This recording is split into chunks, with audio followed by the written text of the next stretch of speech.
This channel does not promote any violent, harmful, or illegal activities. All content provided by this channel is meant for an educational purpose only. প্রধানমন্ত্রী গেছিলেন, আপনি বলেছিলেন যে উনি অনেক দূরের জেলায় গেছেন, আপনি যাবেন না।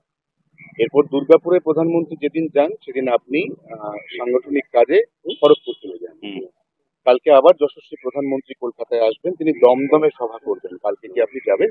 দেখা যাক, এখনো ঠিক করেন যাবো। রহস্যময় হাসি বলে দিচ্ছে যে আপনি যাবেন না। যেতেও পারি, নাও যেতে পারি, অন্য কাজেও যেতে পারি। হ্যাঁ, বলুন। আমি কোথায় যাবো সেটা তো পার্টি ঠিক করে, আমি ঠিক করি না।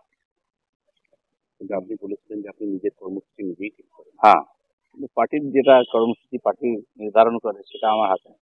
পার্টির বাইরের কর্মসূচি আমি ঠিক করি। বলুন।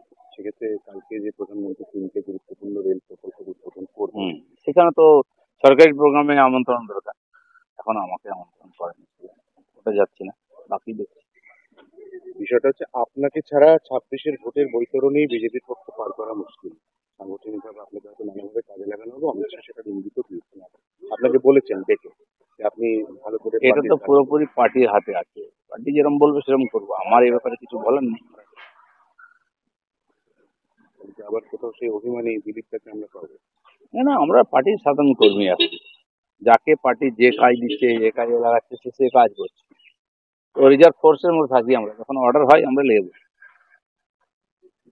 নওশাদ সিদ্দিকীকে কালকে আবার অ্যারেস্ট করা হলো এবং অ্যারেস্ট করার পরে তাকে জামিন অযোগ্য ধারাতে আপাতত জোড়াসাঁকো থানায় ঢুকিয়ে দেওয়া।